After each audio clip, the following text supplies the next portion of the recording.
what kind of relationship do you have with your father? It's often ambivalent, right? Because there's an element of him that encouraged you, hopefully, because without the encouragement of your father, man, the world is a dismal place. It's very difficult to be a courageous person unless you have your father in body and spirit behind you. It's very demoralizing, you know, because if your father rejects you or doesn't form a relationship with you, it's as if the spirit of civilization has left you outside the walls as of little worth. It's very difficult for people to recover from that. So the father should be an encouraging force, but can be a tyrannical and crushing force. And so that's a very difficult thing to get right, partly because if you're my son, then I should impose the highest standards of behavior on you. And I should always be judging what you're doing. I should be judging it with the aim of making the best in you come forward. But getting that balance exactly right is very difficult. It's like, no, I'm going to make you strong so any number of things can happen to you, and when you need some care, I'll be there, but otherwise, like out into the world with you. That's the right attitude. And for the father, it's like, get your bloody act together, but I'm on your side. It's because, not because I want to destroy you or demean you or push you down in the dominance hierarchy, but because I want the best in you to emerge.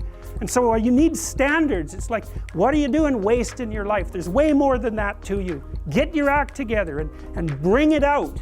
And that's a message that people really want to hear if they have any sense at all, and generally they do want to hear participate in. It's really fun. I found having children incredibly entertaining. It's a ridiculously entertaining thing to do, because for a bunch of reasons. One is that it's the only relationship you'll ever have in your life where you actually have a chance of establishing something that's close to perfect is with your kids.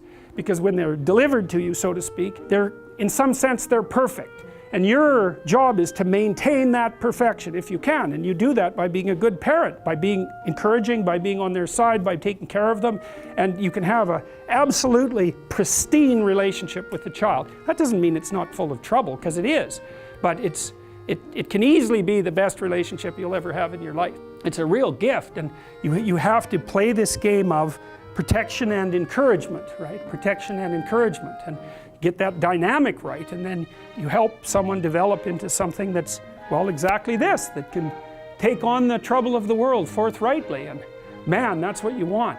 That'll make it worthwhile, that's for sure. Yes? You've spoken about these activities that are meaningful, and how our consciousness might be very good at identifying those. And I feel like some things can hijack some things that are not actually meaningful or useful to your life. And video games, for example. Okay, so the question is, can that sense of meaning be hijacked? And the answer to that is absolutely. Absolutely. You could say that the ultimate sense of meaning is composed of the union of fragmentary senses of meaning, and the fragmentary senses of meaning can be overwhelmingly powerful. Anger, sexual lust, and the sorts of things that you experience when you're playing a video game, which are very carefully calibrated to keep you on the edge of exploration, let's say. I'm not a foe of video games, because games are complicated and it isn't clear what people are doing when they're playing them.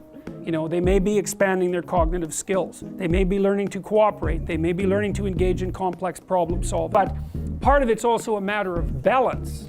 50 hours a week, probably not. Unless you're going to go pro, because there's other things you need to be attending to. It's not a stable solution for you, your family, your society. It's too one-sided. Yeah, and you can get pulled down rabbit holes of all sorts that are one-sided pursuits of meaning. So, and it's time to localize it, and as well